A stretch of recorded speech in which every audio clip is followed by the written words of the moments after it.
हिंदुस्तान की बहुत ही मोतबर, मुस्तहकम, ताकतवर और सेकुलर आवाज़ का नाम ममता शर्मा है। मैं उनसे गुजारिश कर रहा हूँ इस शेर के साथ कि जब भी मिलती हैं वो अंदाज़ जुदा होता है, चांद 100 बार भी निकले तो नया होता है। उनकी गुलपोशी फरमाएं।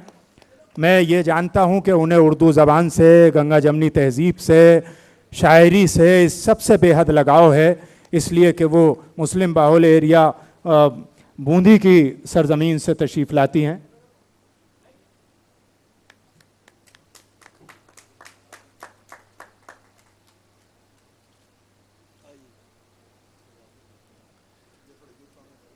आइए तशरीफ़ लाएँ मेहमान खुसूसी मोहतरमा ममता शर्मा साहिबा, chairperson national commission for women, government of India. ज़ोरदार तालियों के साथ उनका इस्तकबाल।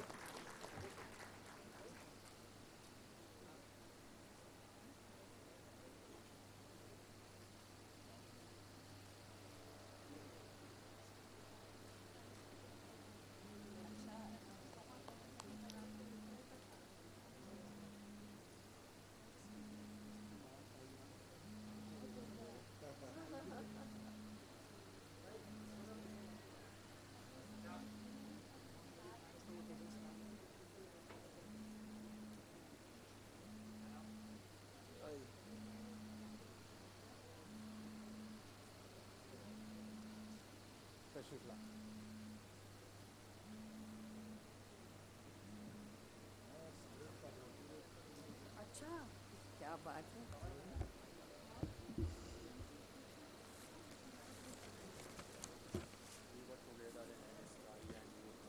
अच्छा, ओ साथ ही रहे उन्नाव और सब जगह।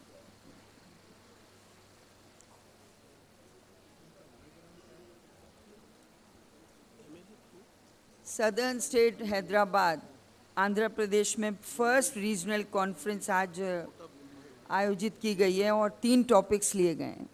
मैं सबसे पहले मेरे साथ मंच पे बैठे हुए आदरणीय ख्वाजा साहिद साहब, आदरणीय वासी साहब, आदरणीय अहमद साहब, मेरे साथ कमीशन में मेंबर मेरी बहन बहुत होशियार शमीना शफीक जी, हमारे बीच में आज स्टेट प्रेसिडेंट, स्टेट चेयरपर्सन जो विमेन कमीशन की हैं तिरुपराना वेंकटरमन जी, आदरणीय खालिकुर रहमान साहब,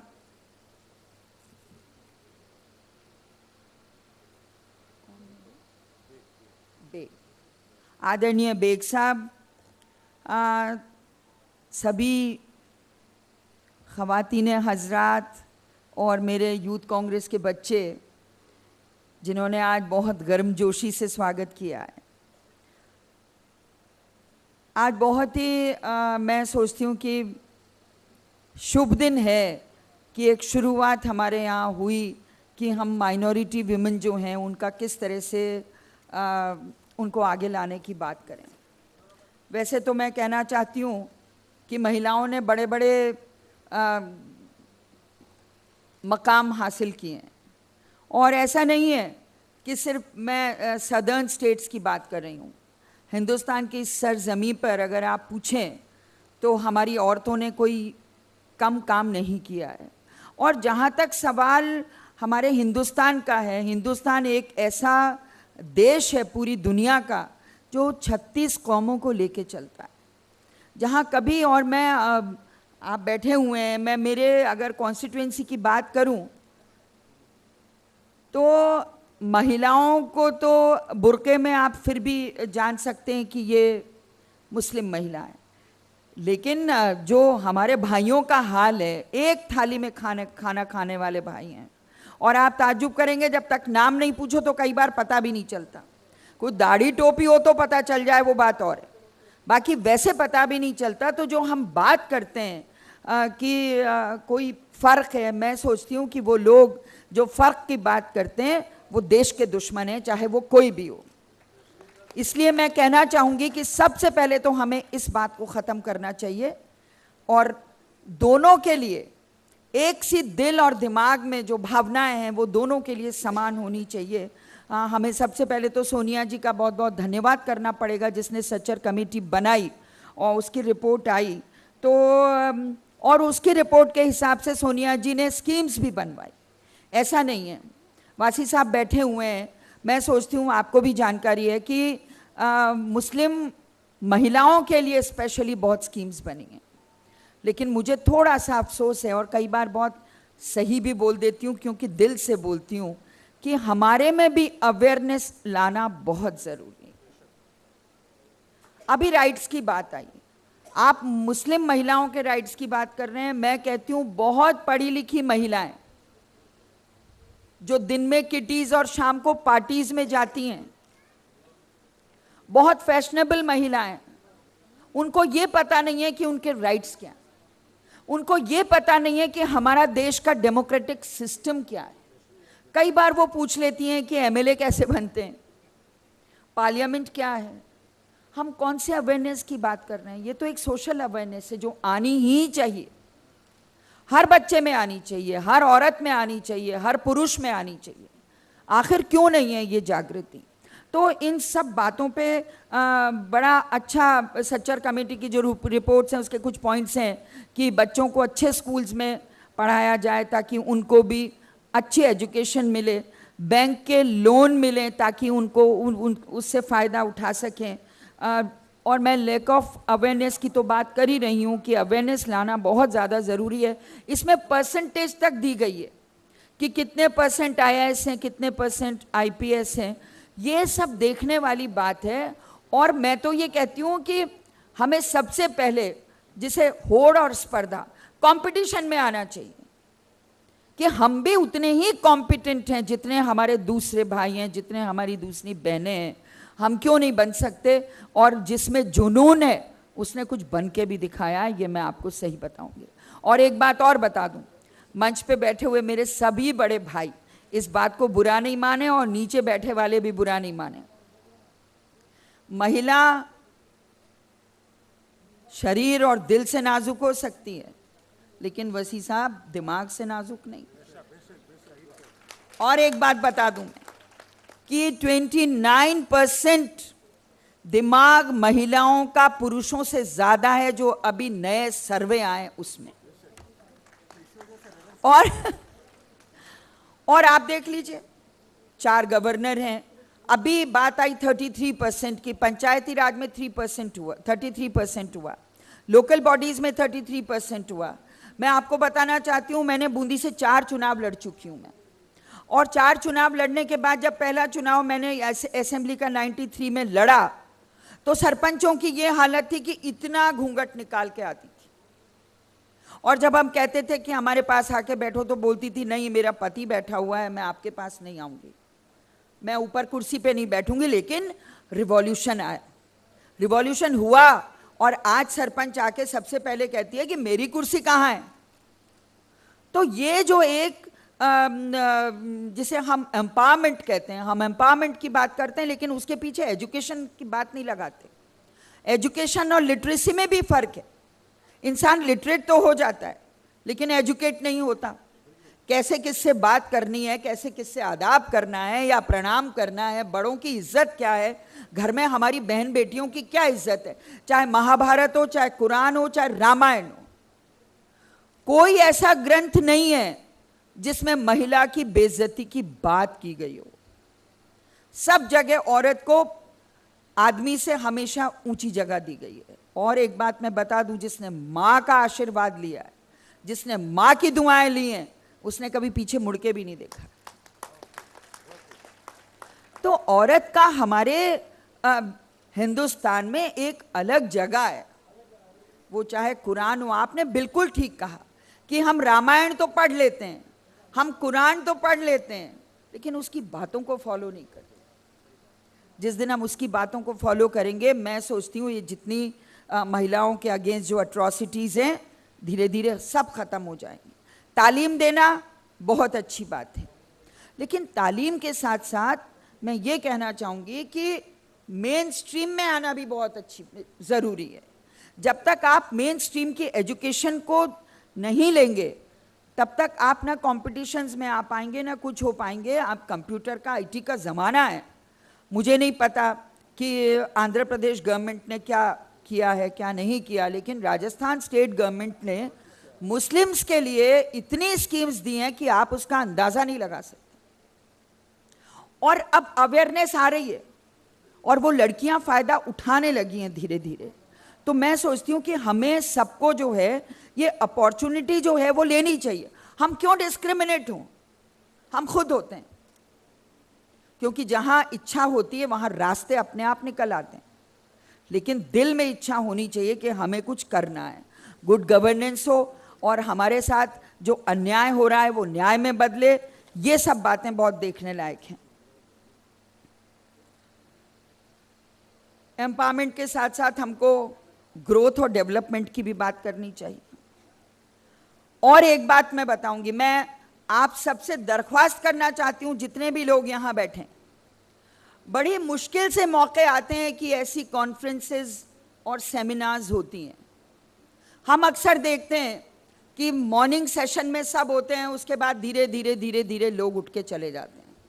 अरे 365 दिन हमारे पास हैं घर के काम करने के लिए, अपनी शॉपिंग के लिए, अपने घरेलू कामों के लिए। लेकिन 100 दिन में अगर एक दिन ऐसा आता है तो मैं सोचती हूँ जम के बैठिए, सुनिए आपके बारे में क्या बात हो रही है और फिर उसको अमल में लाई। जब तक हम ये नहीं करेंगे मैं सोचती हूँ कि इसका कोई नतीजा निकलने वाला नहीं है। अभी मैंने गुजरात की हमारी बहन को सुना। मैं सोचती हूँ कि हमें एक बात पे ज़रूर काम करना चाहिए कि जो दंगों की पीड़िताएं हैं उनको कैसे रिहैबिलिटेट किया जाए। ये बहुत ज़रूर, कमीशन के पास जितनी पावर्स हैं कमीशन उस हिसाब से काम कर रहा है। लेकिन मैं चाहती हूँ कि अकेला कमीशन कोई जादू की छड़ी नहीं है, या सरकार अकेली कोई जादू की छड़ी नहीं है। जब तक हमारे कलेक्टिव एफर्ट्स इन सब बातों पे नहीं होंगे, मैं नहीं समझती किसी आउटकम पे हम पहुंच पाएंगे। और जब हम ग्रासरूट की बात करते हैं, आप माफ करिएगा कुछ बातें ऐसी कहूंगी कि शायद आपको अच्छी नहीं लगे, लेकिन मैं इसलिए कहूंगी कि मेरा देखा हुआ है। एक बच्चा मारुति कार में बैग लटका के ड्राइवर के साथ स्कूल जाता है, मैं कई बार इमोशनल हो जाती हूं। और एक 10 साल का बच्चा मुस्लिम साइकिल का पंक्चर ठीक कर रहा होता है। आखिर क्यों? इतनी लंबी आजादी के बाद भी आज ये हालात क्यों हैं? ये सब सोचने पे हमें मजबूर करते हैं। हमें उनके फ्यूचर भी मुकर्रर करने होंगे कि आखिर ये सब क्यों है। मैं बहुत समझाती हूं, ये बकरी के पास क्यों बैठा हुआ है, ये मुर्गी के पास क्यों बैठा हुआ है, इसको स्कूल क्यों नहीं भेजा आपने। लेकिन ले दे के वही सिनेरियो, भाभी जी जाते ही नहीं है। अरे क्यों नहीं जाते? आप पीछे पड़िए, 10 बार जाएंगे। क्या औकात है बच्चे की, क्यों मना कर देगा कि वो स्कूल नहीं जाएगा? और जब तक आप एजुकेशन पे ध्यान नहीं देंगे कोई बदलाव आ सके, ये पॉसिबल नहीं है, ये संभव नहीं है। ये बदलाव जब ही आएंगे जब हम माँ बाप की इच्छा होगी कि हम अपने बच्चों को, क्यों मिस्त्री की दुकान पे बच्चा बैठेगा, क्यों टायर की दुकान पे बच्चा बैठेगा, क्यों रंगाई की दुकान पे बच्चा बैठेगा? अरे वो हमारा धंधा है, हम कर रहे हैं। लेकिन आने वाली जो हमारी जनरेशन है उसके लिए अगर हम नहीं सोचेंगे तो कौन सोचेगा? मैं मानती हूं गरीबी भी है, गरीबी भी है, और वो हर कम्युनिटी में है। अगर हम एक बात करें कि मुस्लिम्स में ऐसा नहीं है, हर कम्युनिटी में गरीब है। आप ST SC में चले जाइए, आपको बहुत गरीबी मिलेगी। आप अपर कास्ट की बात करते हैं, लेकिन अपर कास्ट की अगर आप गांव में हालत देख लेंगे तो हालत ये है कि वो कहते हैं कि साहब अभी का तो खाना है, शाम का तो पैदा करेंगे, मेहनत करेंगे, तब कुछ जब रोजी आएगी तब पकाएंगे। ये सब जगह। लेकिन एक बात मैं और कहूंगी कि वो लोग अपने भविष्य के लिए थोड़े से अवेयर हो गए, अपने फ्यूचर के लिए अवेयर हो गए कि हमें क्या करना है, क्या नहीं करना है। और एक बात कहूंगी, अगर यहाँ 500 लोग हैं तो 5 लाख के बराबर हैं। इसलिए है कि हमारा काम है कि हम कैसे जाके अवेयरनेस पैदा करेंगे। अब आज हमने जो सुना है, आप सबको सुन रहे हैं, इतने खूबसूरत सब लोग बोले। मैं तो कहने वाली थी कि जितना बोल सकते हैं बोलिए, लेकिन वक्त की पाबंदी इतनी ज़बरदस्त हो जाती है कि समझ नहीं आता क्या किया जाए। तो मेरा मानना ये है कि हम ग्रास रूट पे जाएं। जिस तरह से आज हमारे देश में प्रॉब्लम्स हैं, फीमेल फिटिसाइड की प्रॉब्लम है, उसके बाद चाइल्ड मैरिजेस की प्रॉब्लम है, उसके बाद जब चाइल्ड मैरिज, फीमेल फिटिसाइड से कई बातें जुड़ी हुई हैं। हम डॉरी कैसे देंगे, हम इनको कैसे महफूज रखेंगे, दुनिया की निगाहें बहुत ख़राब हैं, और डावरी डेथ्स बहुत हो रही हैं, कानून तमाम बन गए हैं। अभी मेरे सब बड़े भाइयों ने कहा कि तमाम कानून बने बाद भी आखिर क्या बात है कि स्थिति में बदलाव नहीं आ रहा है, यह आलम क्यों नहीं बदलता। ये जब बदलेगा जब हम अपने दिमाग में सोचेंगे कि इसको कैसे बदला जाए। क्योंकि आज हम जिस मकाम पे बैठे हुए हैं, यही मकाम कि हम कुछ करें। और इतना डेवलपमेंट हुआ है, इतना डेवलपमेंट हुआ है, उस डेवलपमेंट के साथ साथ डिटोरेशन कितना हुआ है ये देखिए आप। सोसाइटी के माइंडसेट कितने गिर चुके हैं। बेटा दादी को नहीं छोड़ रहा है, भाई बहन को नहीं छोड़ रहा है, पिता बेटी को नहीं छोड़ रहा है। आखिर कहां जाएगी हमारी सोसाइटी। और मैं किसी एक कम्युनिटी की बात नहीं कर रही, ये सभी कम्युनिटीज में।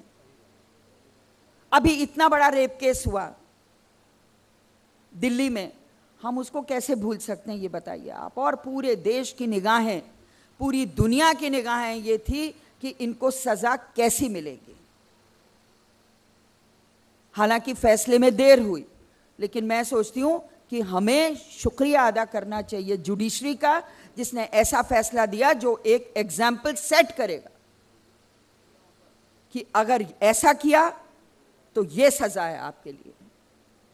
लेकिन अब यह है कि हम कैसे जागरूक हों। दूसरी बात, जो डिफेंस लॉयर है, आप समझ सकते हैं, उन्होंने ये कहा कि अगर मेरी बेटी ऐसी होती तो मैं उसको जिंदा जला देता। इससे उनकी मानसिकता का पता चलता है कि कितनी गंदी मानसिकता उस आदमी की है। अरे अगर हो भी गया है तो उसको कैसे रिवाइव करो, कैसे सरवाइव कराओ, ये हमारी जिम्मेदारी समाज की बनती है। ना कि उसको बिल्कुल दूध में से मक्खी निकाल के फेंक दो, ऐसा कभी नहीं होता। आखिर है तो आपके कोख से जन्म लिया है उस बच्ची ने।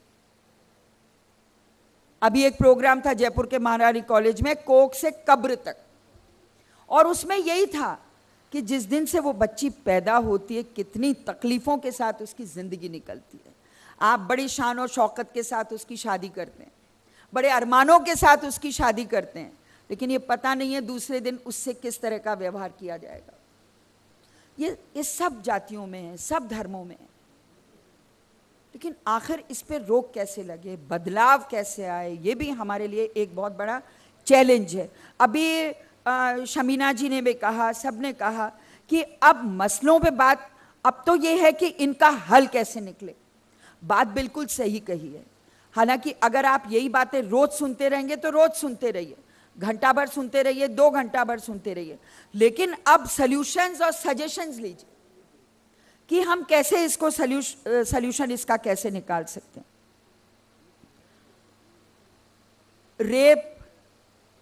रेप के बाद जो लड़कियों की कमी आ रही है हमारे हिंदुस्तान में, खास तौर से हरियाणा में, दिल्ली में, और बड़ा अनफॉर्चुनेट पार्ट ये कि हम बिना पढ़े लिखे लोगों की बात करते हैं, लेकिन जो फीमेल फिटिसाइड में भागीदार हैं वो सब बड़े बड़े घर हैं, और बड़े बड़े घराने वाले जिनके पास अटूट पैसा है, जो बहुत पढ़े लिखे हैं।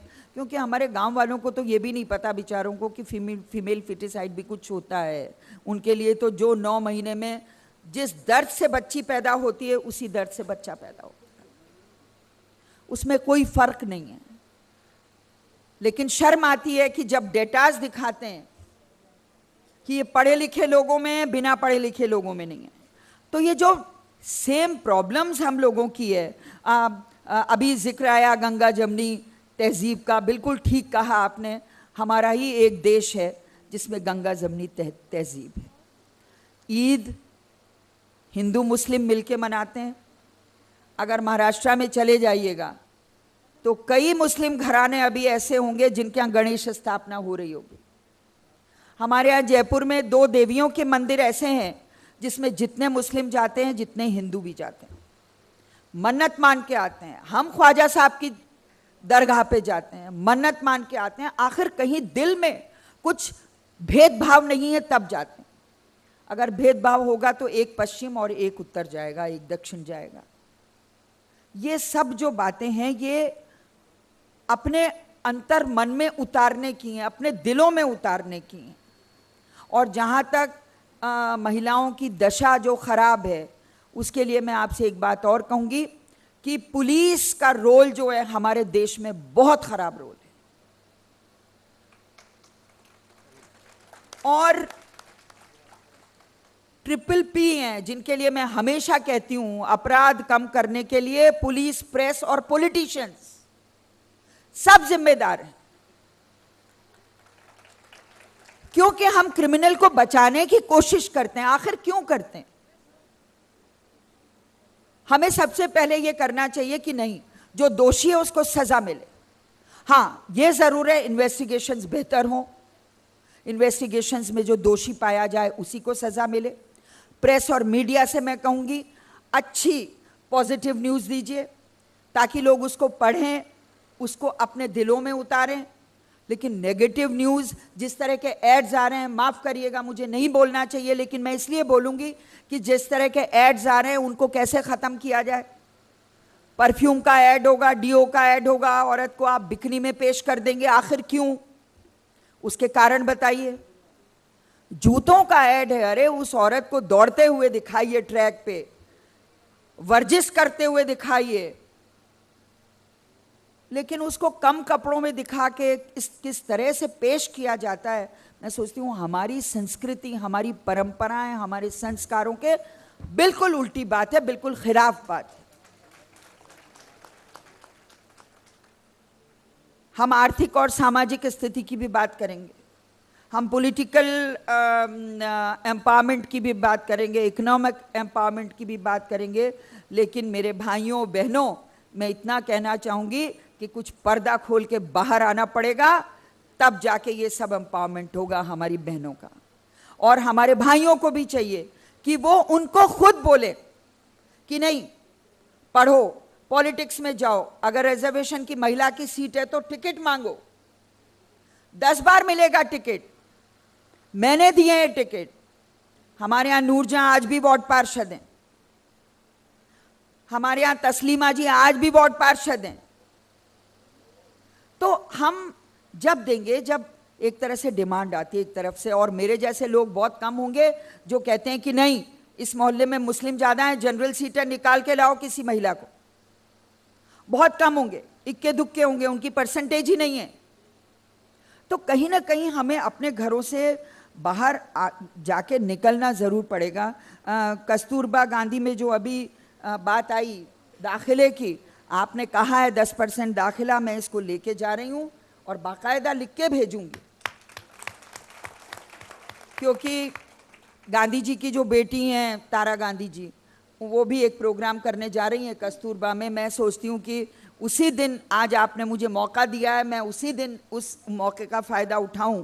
तो जहाँ तक अभी घरों में काम करने की बात तो आई सही, लेकिन मजदूरी की बात भी आई। हमारी बीड़ी मजदूर ज़्यादातर मुस्लिम महिलाएं हैं।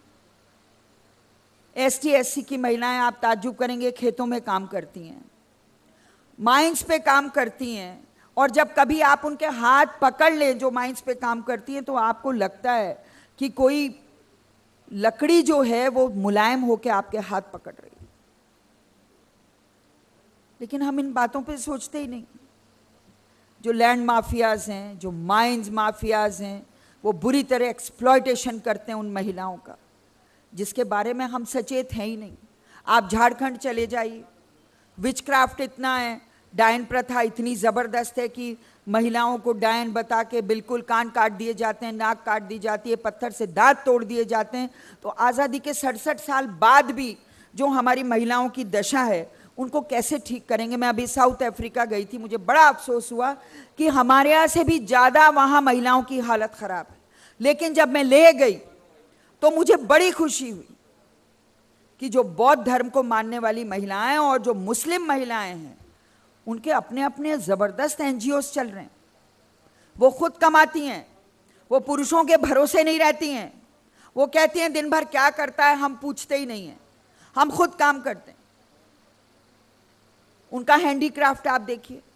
और मुझे लगा वहां जाके कि ले तो एक एग्जाम्पल है सबके लिए, एक उदाहरण है सबके लिए।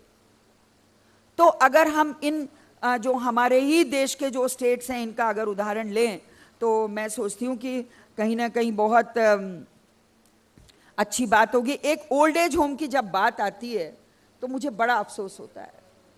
ओल्ड एज होम की संस्कृति, ओल्ड एज होम का ट्रेडिशन, कल्चर हिंदुस्तान का नहीं है, ये वेस्टर्न कल्चर है। अरे अगर हम अपने बुजुर्गों को नहीं रखेंगे तो क्या अपनी जिंदगी में खाक छानेंगे? हमारी क्या जिम्मेदारी नहीं बनती?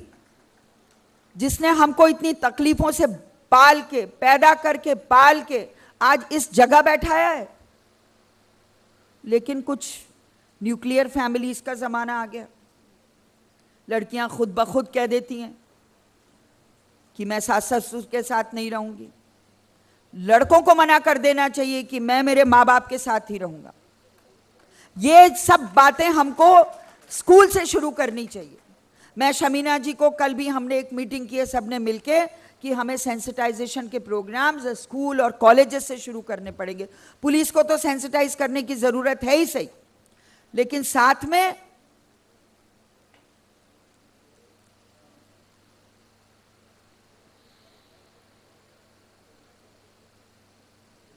डिफेंस लॉयर ने एक बात और कही कि अगर 2 महीने तक रेप नहीं होंगे तो मैं हाई कोर्ट में नहीं जाऊंगा। मतलब इतना अफसोस वाला ये एक जो उनका बयान था। ये जो रेप हुआ है दामिनी का, ये कोई छोटी मोटी घटना नहीं थी। और जब इस तरह के फैसले आएंगे तो आप ये सोचें कि जादू की छड़ी की तरह एक दिन में सबके माइंडसेट चेंज हो जाएंगे, ऐसा नहीं होगा। अभी ये हैदराबाद में भी कल ही एक रेप केस हुआ है, हम इसको भी टेकअप करेंगे। लेकिन मैं सोचती हूँ कि इन पे रोक लगाने के लिए हमें जाना पड़ेगा घर घर। ऐसा आखिर क्यों हो रहा है? ये सेमिनार्स जो होती हैं इनको मैं चाहती हूँ कि प्रेस इनको अच्छे पॉजिटिव वे में दे। ये सब जब पढ़ेंगे तो कोई ना कोई बदलाव जरूर आएगा। और हम महिलाओं को कृपया प्लीज कम मत समझिएगा।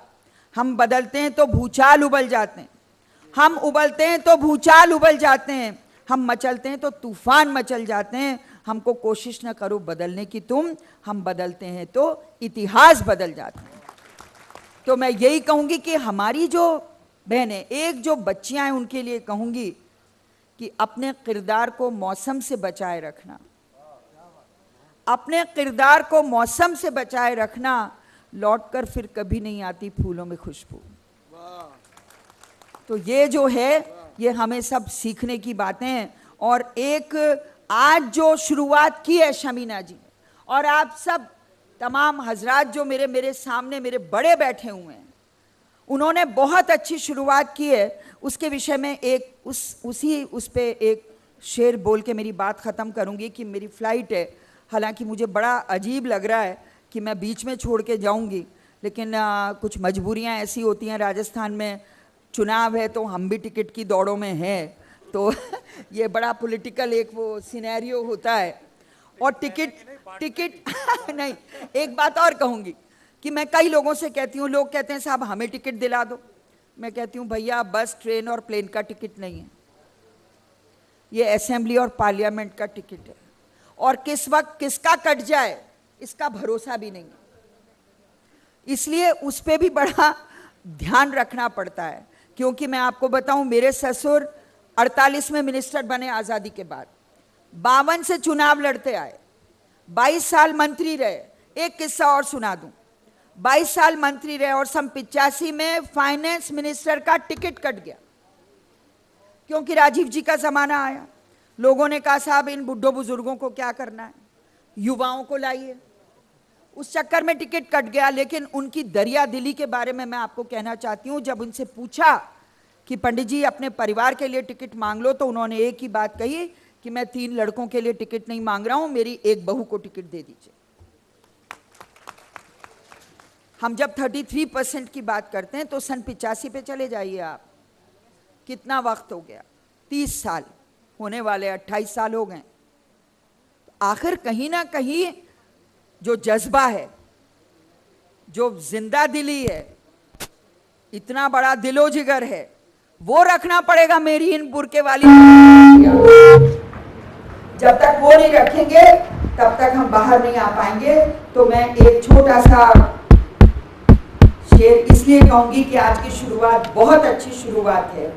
कोई पत्ता हिले हवा तो चले, कोई पत्ता हिले हवा तो चले, कौन अपना है ये पता तो चले, मंजिलें खुद करीब आएंगी ए अजीजानो, ये काफिला तो चले। तो ये जो आज काफिला की शुरुआत है, मैं सोचती हूँ ये शुरुआत आगे रंग लाएगी। और मैं मेरे बच्चों से जो आज यूनिवर्सिटी से आए हैं, कॉलेजेस से आए हैं, उन सब से ये कहूँगी कि अगर 6 बजे तक भी ये कॉन्फ्रेंस चलती है तो आपको बैठना है, और शमीना जी अगर खाना ना खिलाएं तो मुझे बता दीजिए। बहुत बहुत शुक्रिया, सबने आज आप लोगों ने बुलाया, बहुत ध्यान से सुना।